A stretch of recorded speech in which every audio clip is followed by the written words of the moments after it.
Together we achieve victory over heart failure. Hello and welcome. I am Dr. Praveg Goyal from Synergy Plus Hospital, Agra. And today I will be delivering a talk on the silent epidemic that India is combating, which is heart failure. So, we have all often heard that somebody or the other in our nearby place is suffering from heart failure. It's quite a common occurrence and often find young people seeking medical assistance for heart failure. It is often believed, and even in West nowadays also, heart failure is a disease of the elderly. But we are seeing heart failure coming in young age in our population in India. So let us know a few things about heart failure and why it is so rampant in India. So, firstly, what does heart failure mean? Heart failure often, when you hear, it's a very dangerous thing to hear. It's something which makes it appear very sinister, and people become frightened for their lives. It is actually not that. Heart failure essentially means that heart is failing to do its job. So what the heart's job is to collect blood and send it to the lungs for oxygenation, again collect it back and then send it to the whole body for utilization. If the heart is unable to pump the blood out to the lungs and body or effectively collect the blood in its cavity, that is what when we call heart failure. Heart failure is assessed by systolic function and diastolic function. And what we often call ejection fraction is the systolic function that the patient has.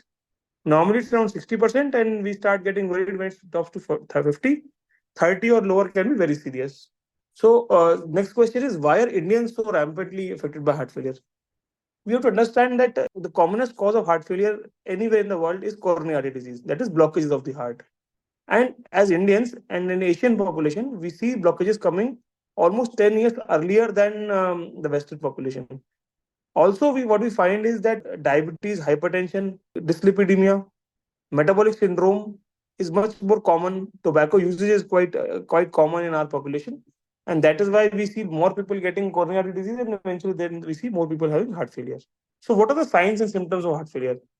The commonest signs and symptoms would be breathlessness on exertion, chest pain on exertion, swelling of the body, especially swelling on the feet.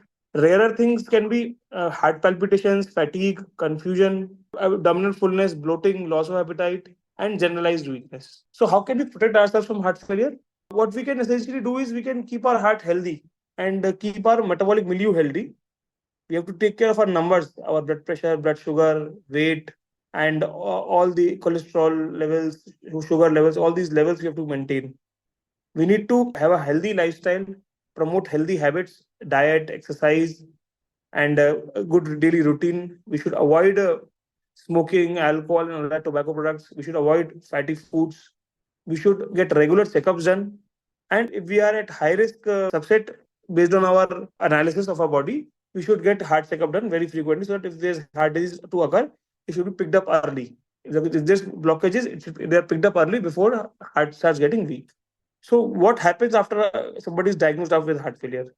Once you're diagnosed with heart failure, we need to consult your cardiologist, who will first of all try to identify why heart failure occurred.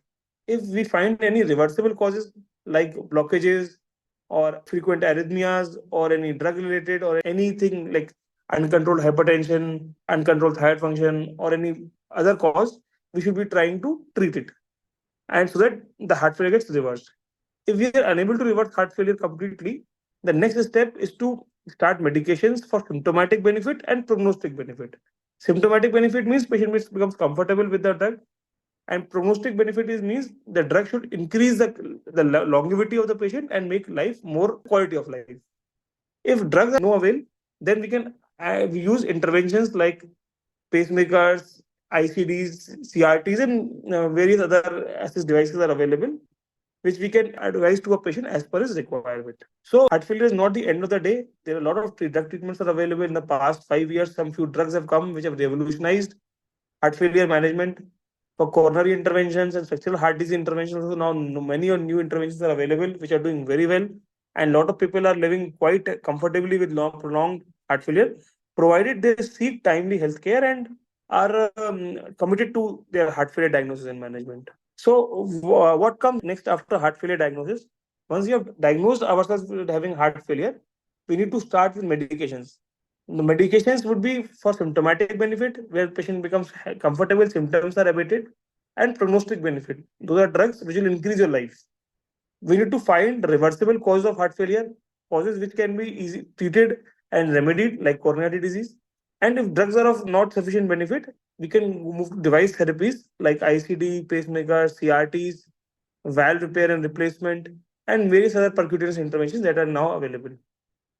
We need to understand that the lifetime risk of having heart failure is 1 in 5 for everybody. So we need to be aware and proactive for diagnosing, for preventing the symptoms and signs of heart failure, for promoting healthy lifestyle. And if by chance we are grappled with heart disease, we should have a healthy healthcare seeking behavior so that we treat the disease adequately and live a long, healthy, and happy life. Thank you.